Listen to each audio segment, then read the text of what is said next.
આ તરફ દક્ષિણ ગુજરાતમાં ભારે વરસાદની આગાહી વચ્ચે તંત્ર સતર્ક બની ચૂક્યું છે। સુરત કલેક્ટરે કંટ્રોલ રૂમની જાહેરાત કરી છે। તમામ સ્થિતિ પર નજર રાખવામાં આવી રહી છે।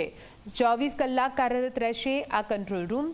Gandhinagar state emergency operation centre પર કરવામાં આવી રહ્યું છે રિપોર્ટિંગ। તમામ જિલ્લાઓને સતર્ક રહેવા માટે સૂચન કરવામાં આવ્યું છે। વરસાદ કે ભારે પવન સામે તકેદારી સાથે સલામતી પગલાં લેવા સૂચના અપાઈ છે। અરબી સમુદ્રમાં સર્જાયેલા લો પ્રેશરના કારણે હવામાન વિભાગ દ્વારા સૌરાષ્ટ્ર તેમજ દક્ષિણ ગુજરાતમાં ભારેથી અતિભારે વરસાદની આગાહી કરવામાં આવી છે, જેને કારણે સુરત કલેક્ટર દ્વારા ઇમરજન્સી કંટ્રોલ રૂમ શરૂ કરી દેવામાં આવ્યો છે। 24 કલાક કાર્યરત આ જે કંટ્રોલ રૂમ છે તે શરૂ કરી દેવામાં આવ્યો છે।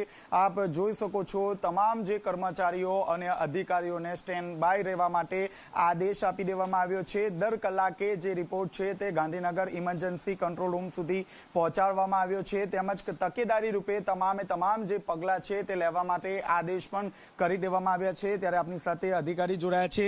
જી સર, ભારે પવન અને વરસાદ ફૂંકાવાની શક્યતા છે, સુરતનું જે તંત્ર છે કેટલું સુસજ્જ?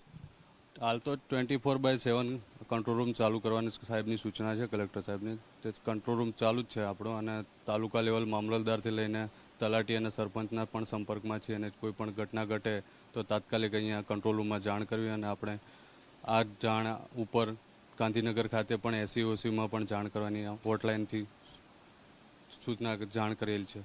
સર, માછીમારો અને સ્થાનિક જે ગામવાસીઓ છે તેમને કોઈ સૂચના આપવામાં આવી છે? અહીંયાથી જે પણ કંઈ ઉપરથી જે કંઈ પણ સૂચના આવે એ અમે તાત્કાલિક ગામડા લેવલથી આપણા દરિયાકાંઠાના ગામોમાં પણ તાત્કાલિક અમે સર્ક્યુલેટ કરી નાખીએ છીએ।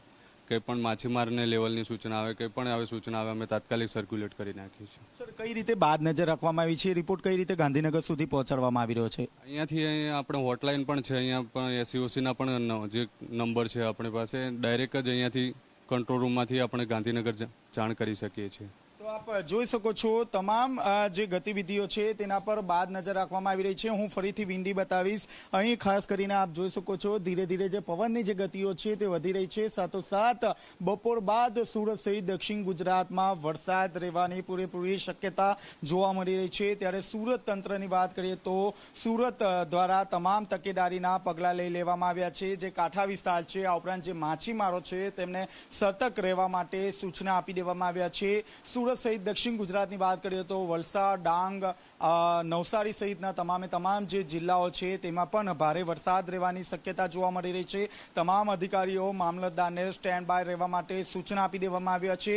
કલેક્ટર દ્વારા જે મામલતદારો છે તેમને પણ સૂચના આપી દેવામાં આવ્યા છે કે કોઈ પણ પરિસ્થિતિ હોય કઈ રીતે સતર્ક રહી શકાય તે પ્રકારની તમામ જે સૂચનાઓ છે તે આપી દેવામાં આવી છે। કેમેરામેન વિજય બેસાણી સાથે ચેતન પટેલ, ઝી મીડિયા।